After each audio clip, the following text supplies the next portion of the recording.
Good morning, Hosho staff, students, and families. Ya'ate Bina. We're ready to start our day, so everybody please stand. Place your right hand over your heart. Our voices are off, bodies are still, eyes are on the flag. I pledge allegiance to the flag of the United States of America and to the republic for which it stands, one nation, under God, indivisible, with liberty and justice for all. We, the people of the United States, in order to form a more perfect union, establish justice, ensure domestic tranquility, provide for the common defense, promote the general welfare, and secure the blessings of liberty to ourselves and our posterity, do ordain and establish this Constitution for the United States of America. Good morning, everyone. Today is Wednesday, March 3rd, and we're ready to start with some music. Do you remember the music that Mrs. Neff had selected for us this week? Very popular tune, was almost the theme for Star Wars. Written by a French composer whose mother was Spanish. Some hints? See if you remember. Remember, it's going to start with applause.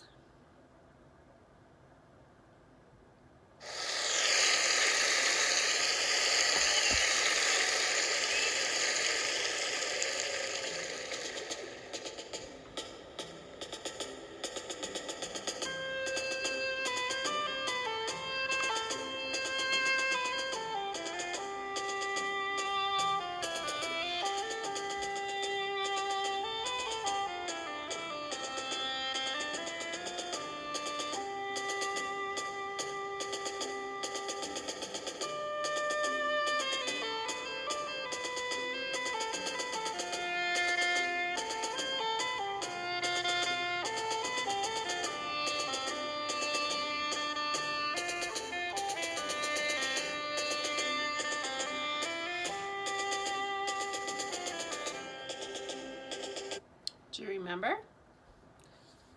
The name of the composer is Maurice Ravel, and the name of the piece is Bolero. That's right, heard once every 15 minutes somewhere in the world.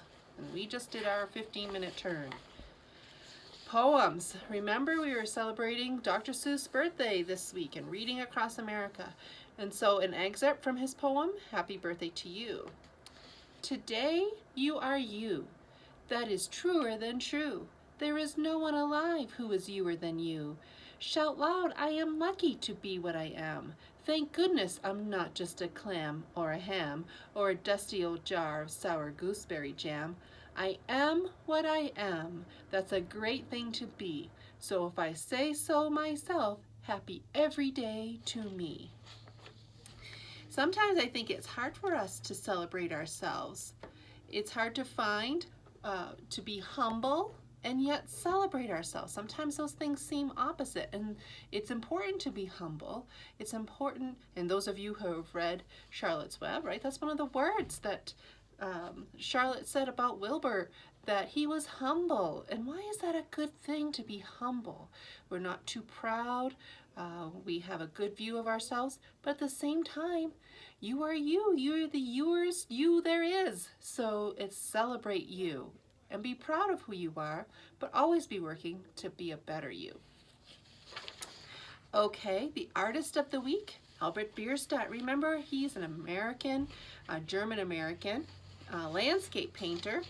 And his paintings were done right around the time of the Civil War, as people were starting to, right after the Civil War, during Reconstruction and expansion, people are moving out west, trying to figure out where they want to be. And so we looked at a couple of paintings. The first one we looked at was Landers Peak in Wyoming in the Rocky Mountains with the Shoshone people. Down below you could see. You might need another piece of paper behind that so you can see it a little bit better. And then we had a storm in the Rocky Mountains in Colorado.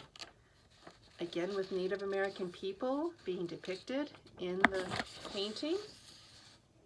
And today we have another painting of a landscape out west, and this is Yosemite Forest in the Sierra Nevada mountains. And Yosemite is a national park, And you can see how beautiful it is with the light coming between the granite here. And no humans depicted in this picture, just some animal life, a deer down in the corner. And it shows how beautiful the West is. People hadn't seen it.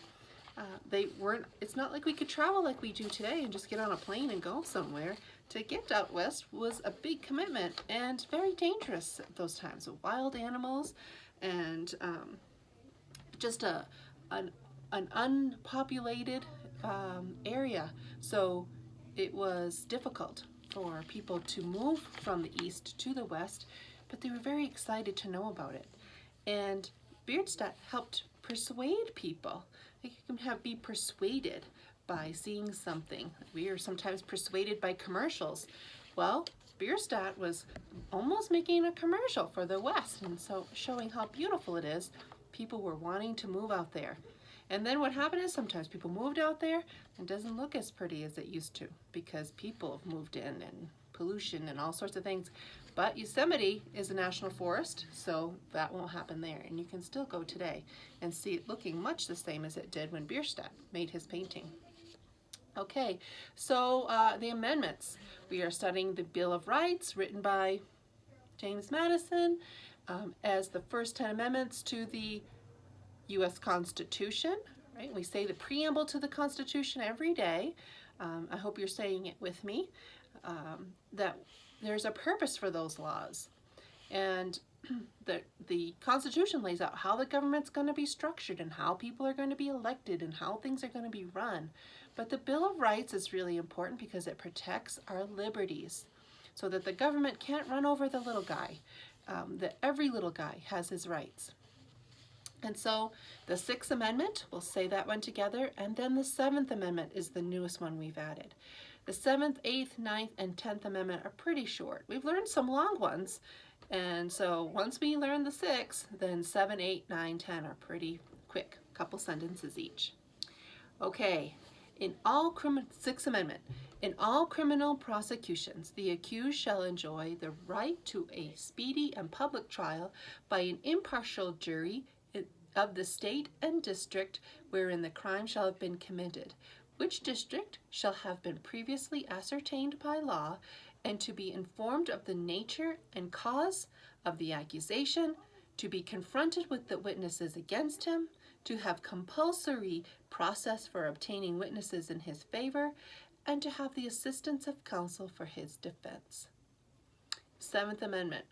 In suits at common law, where the value in controversy shall exceed $20, the right of trial by jury shall be preserved, and no fact tried by a jury shall be otherwise re-examined in any court of the United States than according to the rules of common law. So as we said, this is about civil prosecution.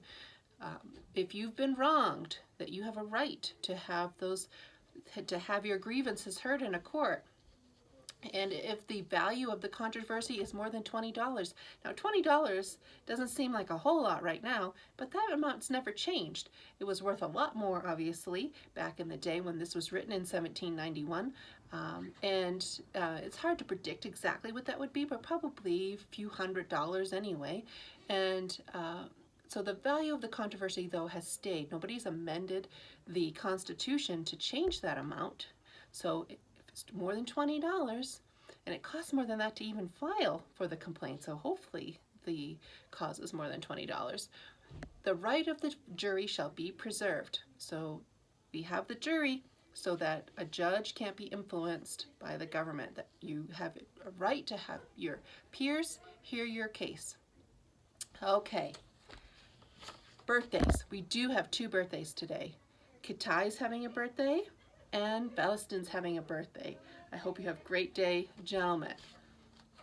Announcements. We're having our very first meet today, our game. Girls volleyball is competing at Crown Point today. I'm very excited. This kicking off our actual first competition against another school. Unfortunately, nobody is allowed to go. So we'll be taking some pictures, and hopefully we are victorious. But just being able to get to play today is a victory in itself. So we're excited about that. Report cards will be coming out. We'll close the quarter on the 12th, and report cards will come out probably 2 weeks after that.